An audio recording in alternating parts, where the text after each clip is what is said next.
ભાજપ શાસિત બનાસકાંઠાની ડીસા નગરપાલિકામાં રાજીનામાની વણઝાર સર્જાઈ છે। ડીસા નગરપાલિકામાં મોટું ભંગાણ સર્જાયું છે। પાલિકા પ્રમુખ સંગીતા દવે સામે નારાજગીને કારણે એકસાથે 16 ચેરમેને રાજીનામા આપી દીધા। પાલિકાના ઉપપ્રમુખ સહિત 16 ચેરમેનોએ શહેર ભાજપ મહામંત્રી સમક્ષ રાજીનામા ધર્યા।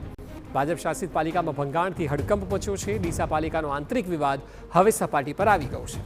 નારાજ ચેરમેનો દ્વારા પાલિકા પ્રમુખના રાજીનામાની માંગ કરવામાં આવી છે।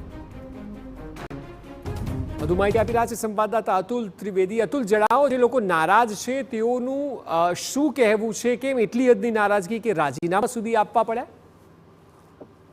ચોક્કસ આ ડીસા નગરપાલિકાની જે ભાજપ શાસિત નગરપાલિકા છે ને, ભાજપ શાસિત નગરપાલિકામાં જે 16 જેટલા વિવિધ જે ચેરમેનો છે તેમને ઉપપ્રમુખ સહિત આ 16 જેટલા ચેરમેનોએ રાજીનામે આપી દીધા છે। એનું કારણ એ છે કે ડીસાના જે પાલિકા પ્રમુખ છે સંગીતાબેન દવે, તેમની સામે નારાજગી છે।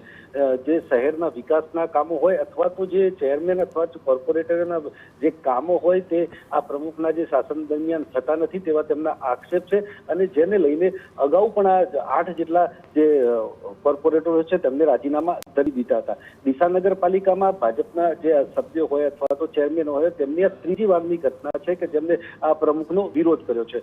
જો કે સામે પ્રમુખનું એવું પણ કહેવું છે કે આ જે સભ્યો છે તે વિકાસના કામમાં રોડા નાખે છે અને જે વિકાસના કામ કરવાના હોય તેમાં અરજીઓ કરી અને કામોને અટકાવે છે અને જેના લીધે આ વિકાસના કામ થતા નથી। આમ બંને જે પ્રમુખ અને તેની સામેના ઉપપ્રમુખ સહિતના જે સભ્યો છે તેમનો આંતરિક કલહ છે સપાટી પર આવ્યો છે।